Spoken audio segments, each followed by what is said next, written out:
Acapella. Hi everyone, my name is Ekkomori, Ekkomori, the little grubby bat, and it's nice to meet all of you. I mainly create ASMR content, karaoke content, wish I was special, gaming, but specifically horror because I love horror and I love getting really, really scared, and then also not getting scared because I never get scared. What do you mean, yes? Ah! Ah, I don't like it! And all kinds of variety content, but yeah, specifically ASMR content, so I'm focusing on the most, and then singing because I love singing. Military Assistant's my favorite one. I think I played that one the most. But then I don't really know in terms of if this counts as a horror game, but Binding of Isaac's like my all-time favorite. And it kind of counts as horror because it's disgusting and gross and there's lots of poop everywhere, but it's not scary to that degree.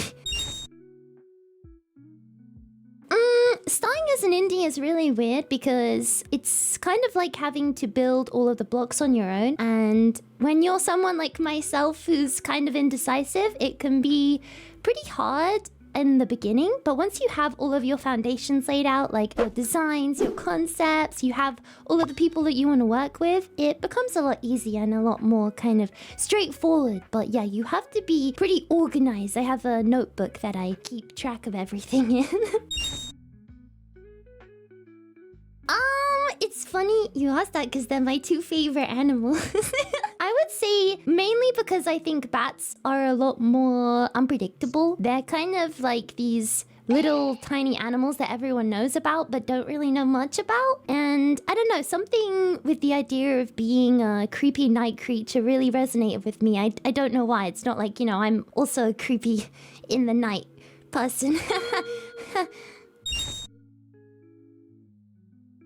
It was very intimidating at first because, as I said kind of earlier, like I'm a pretty indecisive person, so I wasn't sure if I'd get one idea and then want to completely scrap it. But after I kind of had a rough idea, it was actually really fun getting to design everything and working with the artists on like how I want my stuff to look, like my overlays and my logo and all of that, and really getting my own say on everything, which was the first time I was really able to do that, getting to choose everything how I want it and, you know, get to work with all these people one-on-one, which is really fun.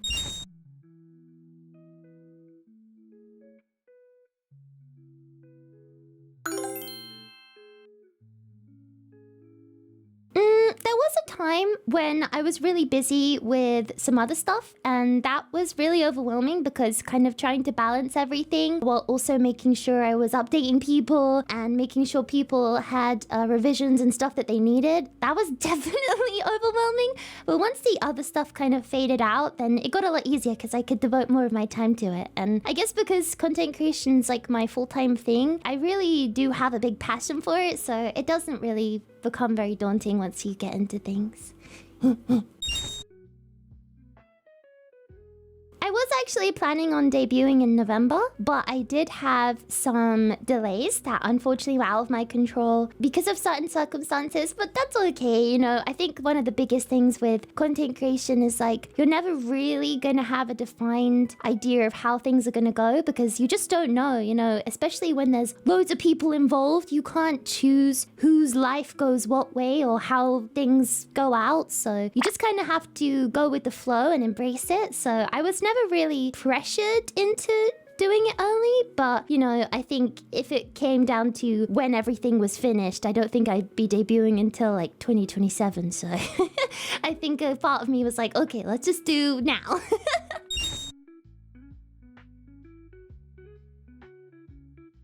I would say when it comes to Echo, I'm allowed to be a bit more silly. I think when there's a certain look to you, you can kind of feel this pressure to have a more serious side or more mythical or mystical, that kind of vibe. But I think the way that I am as Echo, I think she's silly and funny, and I think it allows me to really embrace that side of myself.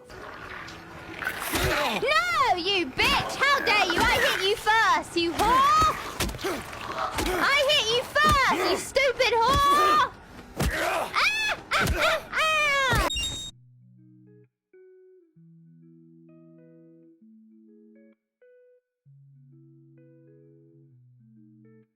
Oh yeah, I actually just. Oh, I need to burp. Oh, don't put that in the interview! Don't put that in the interview! Don't put it in the interview! Don't put it in the Acapella perfect exclusive. Let's go. Oh yeah. Don't put that in! No! God damn it! God damn it! Oh god. I'm sorry, can you repeat the question? The burp made my brain frazzle. Sure,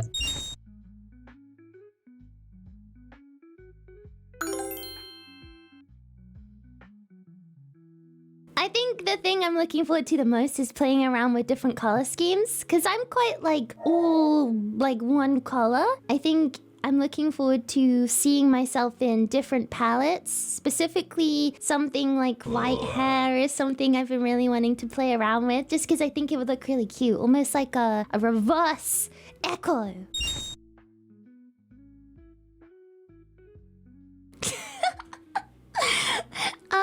Well, I've always had an affinity to the rounder side of life.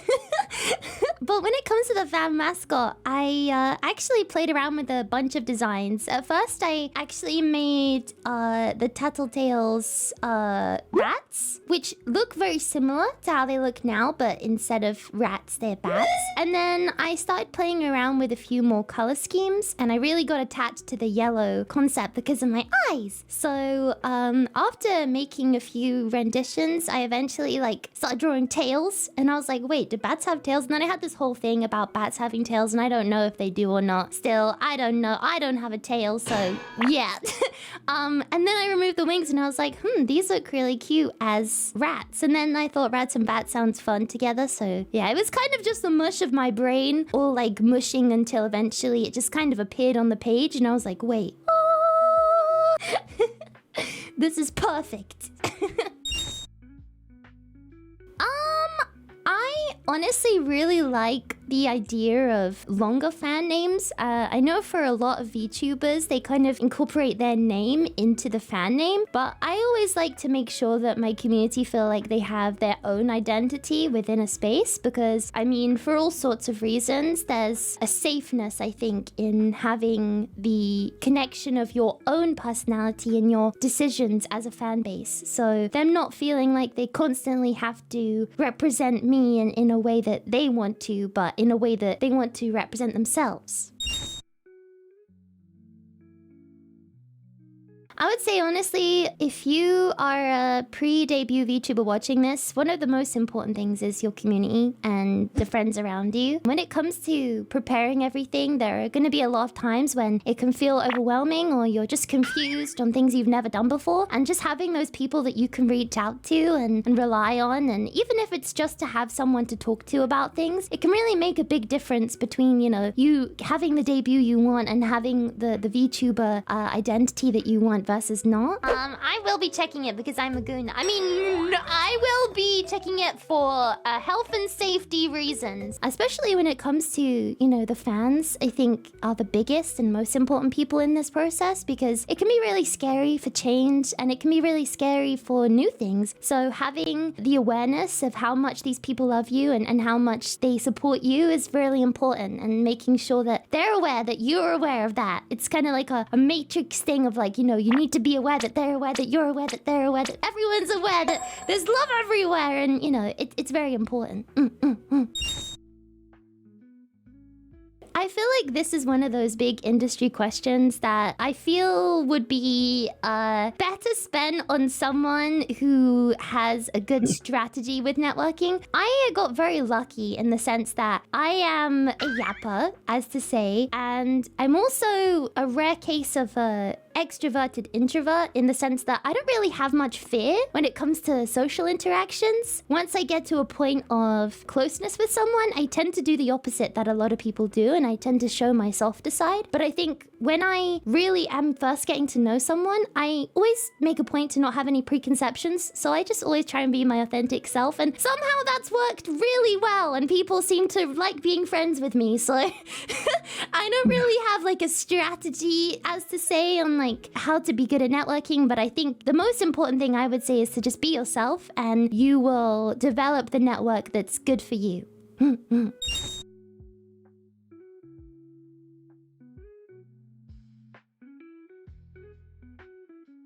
When it comes to how I like to represent myself online and how I kind of like to navigate the internet, I would say my biggest thing is, as much as I like being my most authentic self with my audience and my followers and people that kind of interact with me on a daily basis, I also think like as a content creator, you kind of have a responsibility to be aware of the things that you put online and the energy that you kind of curate. And so I always try and make sure that I have a positive outlet when it comes to all of my online presences. I don't really like to engage with any drama or any sad posting. And that's not to say that if you do, that's wrong, but just me personally, I've always been someone that thinks, you know, it's my responsibility to make people happy and have a good day. And you know, people come to me to relax and enjoy themselves. So if I'm sad posting or engaging in drama, that's kind of probably doing the opposite. So I always try and make sure it's happy and positive. And, you know, again, that's not to say if you do those kind of things that's bad, or, you know, everyone's entitled to have their own emotions. And, you know, we're all human. Well, some of us. I'm a bat, but, you know, you know, but I do think it's important to be aware of who's consuming your stuff. If people have a bad day, they don't want to go and see someone else having a bad day, so... I have always had an affinity to music. I don't know why. I just like my brain just tingle. Like, you know, ASMR tingles. When I listen to music, I kind of get those. Like, I don't know why. I don't think that's normal. I just do. So, kind of growing up, always surrounding myself with music, it can be kind of boring. So I wanted to look into different ways that I can engage with the thing that I love so much. And sound engineering was one of those things. Mixing, producing. I just kind of drew a map on where I wanted to be and, you know, made a effort to get there. And I'm still not at the X marks the spot, but I'm very much working my way onto getting there. It really helps my VTubing stuff a lot as well, because the kind of fast pace that a lot of songs within the VTubing sphere have, like in terms of release and then covers, like I've seen people post an original song, like a Kira song comes out or a Gumi song comes out, and people have like that song covered, mixed, they have it in like 4 hours after the song's released, and I'm like, how do these people do this? How is this happening? So it's really helped in terms of being able to kind of keep up with that, I guess. I don't have to wait around for someone to mix my stuff if I want to, and that's not to say I don't want to steal commission mixes, because I definitely do. It's kind of a creative thing, but if I need to, I can always do it myself, which honestly has been a huge help in producing like my mini short covers that I've been doing.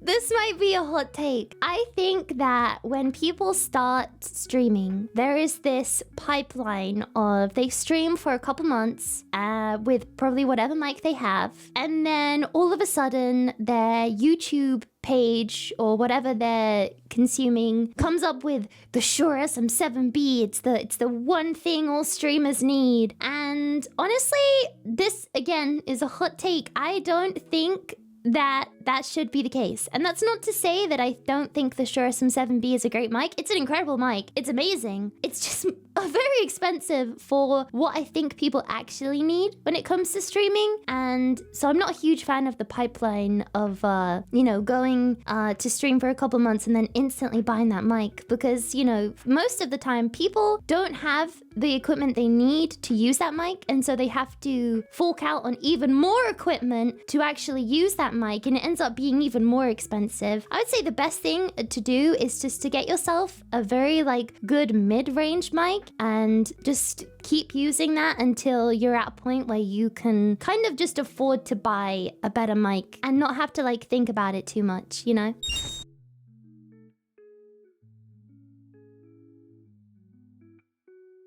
So I think a big part of my ASMR content that I really enjoy is the writing side of it and the scenarios. I do really like just general like tingle ASMR, but I think the place where I really shine is role plays and things like that. And I've been working on a lot of original scripts that I think will be really funny and also tingly as well, though, because it is hard to find a balance between me wanting to go absolutely crazy with the concept and also making sure it's relaxing for people. But that's one of the things I'm definitely looking forward to the most with my ASMR content is like the original stories and role plays and the characters I get to build in the ASMR verse.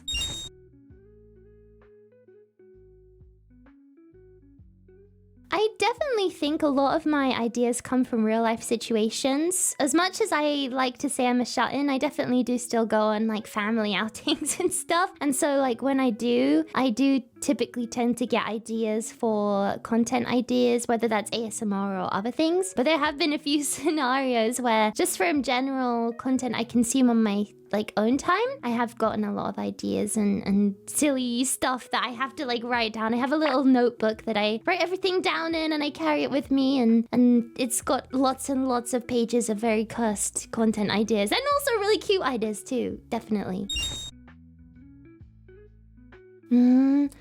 I would say, I feel like this is a hard question for me to answer because as much as I love making ASMR content, I still think that I have a lot of room to grow. When it comes to thinking about me specializing in something, nothing really comes to mind. I have my own personal triggers, like I really like cork ASMR, and I actually just tried out a new one recently, which was beeswax, and the kind of tapping sounds, I really love those sounds. So I guess I could say I specialize in that, but I still have a lot of room to grow and a lot of things to learn, and there's so many amazing ASMR VTubers in the space that I really look up to and would love to get some tips from them. I would say this is embarrassing because she's my friend. Pillow de ASMR is honestly, in my opinion, one of the best ASMR creators in the space. Like, she's literally a pioneer for VTubing ASMR, in my opinion, and she's so creative with all of her stuff, and she's so committed to ASMR. Like, it kind of seems like there are a few VTubers who do ASMR, but they don't really like it, or they kind of just do it because they know other people like it. But Pillow is someone that genuinely seems to love ASMR and love making it and love making all of these fun videos and role plays and finding out new triggers. And it's very inspiring to me because as someone who also genuinely really loves ASMR and making it makes me want to work even harder to get better. It's honestly criminal that Pillow didn't get the award. Oh, it is. I literally messaged her. I messaged her and I was like, they stole this from you. They stole this from you.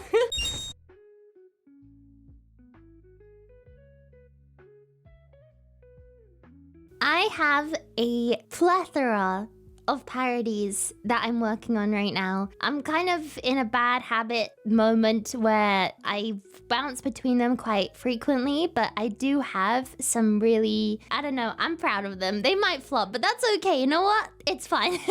It's fine if they flop. I really enjoy writing them, so it's okay with me. But yeah, I have a plethora of parodies that I'm working on right now. I have quite a few covers. I also have a bad habit of recording and being my biggest and worst critic. So I typically will record something and then be like, this is terrible, this sucks, I need to redo the whole thing. And then I'll show my friends and they'll be like, what are you talking about? This is great. And I'm like, no, this sucks, it's terrible. And yeah, so I kind of get stuck in the brain fart moment of commissioning art, recording the whole cover, getting the art, and then being like, wait, this cover sucks, I'm never releasing it. But no, I need to get out of that. Hopefully my community can help push me to not do that and not be so harsh on myself. But yeah, I have lots of parodies, lots of covers, and I'm working on a few original songs as well.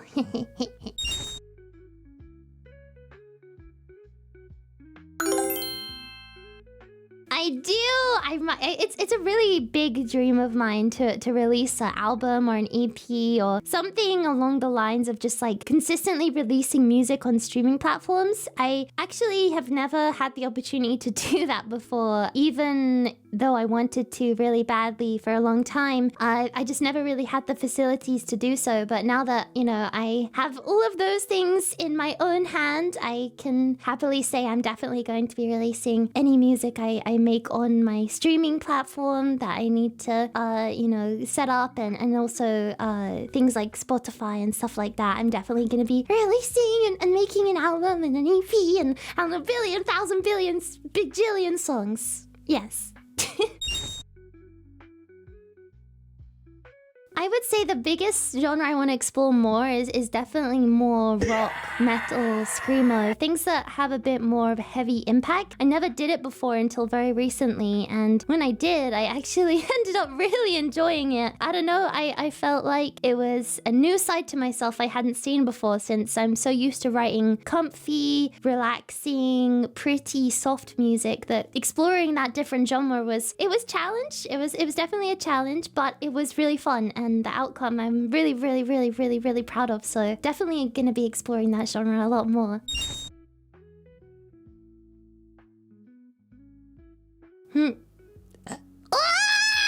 Sorry about I think I am always looking for ways to improve my current content and refine what I would say is my niche. I definitely want to try and release parodies a lot more and explore that side of it, but I think also I want to get into more events and host something along the lines of like a regular show, or something that is a consistent stream on my channel, or a consistent series that I can invite lots of other VTubers into. I think one of the biggest things that I really enjoy about my community is that we kind of all nerd out about different VTubers together, so getting to have something that's like a consistent series and inviting all different types of VTubers on would, I think, go down really well with my community, and getting to fangirl with everyone secretly behind, you know, closed doors that the guests don't know about.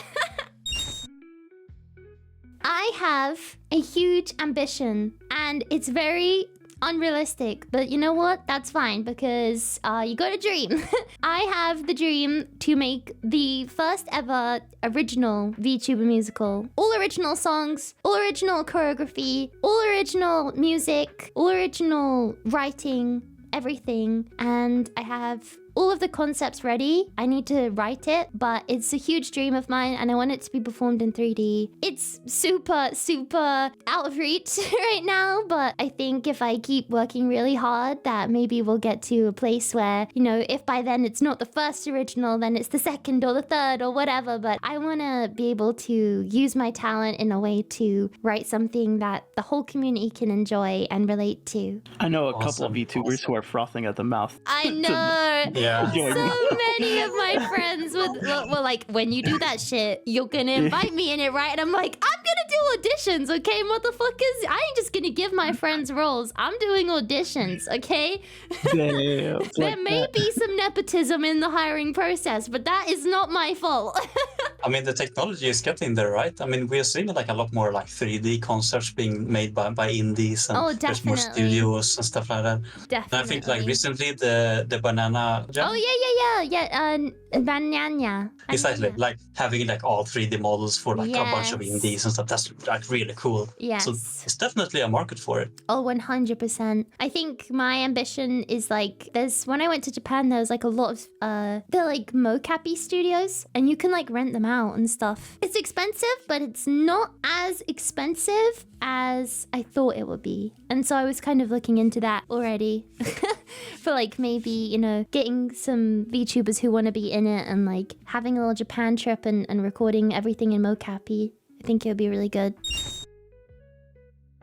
My favorite mommy VTuber?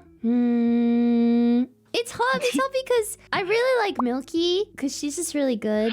And then it was Shippy, but Shippy's like kind of moving on to like exploring other things now, you know. And then like Narissa's not really mommy. Narissa's more like older sister vibes, but she still gives me like the whole, like, I still want to call her mommy, but my brain tells me to call her older sister. You know, like Yes, the aura. it's the category of laying my head on their lap, right? Like yes. Oh yeah, her lap. Yes, her lap is what I wanna lay my head on. Yep, definitely her lap. Nothing else. Oh, the amount of times I forget to like log onto my other account and I'm like fangirling and then people like screenshot me. I'm like, no! Stop! I've got some receipts. Yeah. Fuck! Horrendously down bad. Listen, Down bad. It's all of us. We can't escape it. It's who we are. Well, I guess that's all of the questions we had. Yeah. Now ask me which VTuber has the biggest butt. Wait, you're gonna say you? Maybe? Maybe. So that 3D model then. Oh shit. Oh wait. Oh no. I forgot to tell him to give me a fat ass. No! Go, get that toggle. It's over. Missed opportunity. It's so over. Oh no. Parting words. I don't know what to say. Thank you so much, everyone, for watching the interview. I really love all of my tattletales. I hope you guys take care of yourself and make sure that you hydrate now. I had a lot of fun. But if you guys do want to check me out, then I'm Ekkomori on everywhere. Sometimes with one eye, sometimes with two eyes. You'll never know. I mean, I have two eyes, but you'll never know which eye to use. Thank you so much, everyone, and yeah, bye, bye, bye, bye, bye.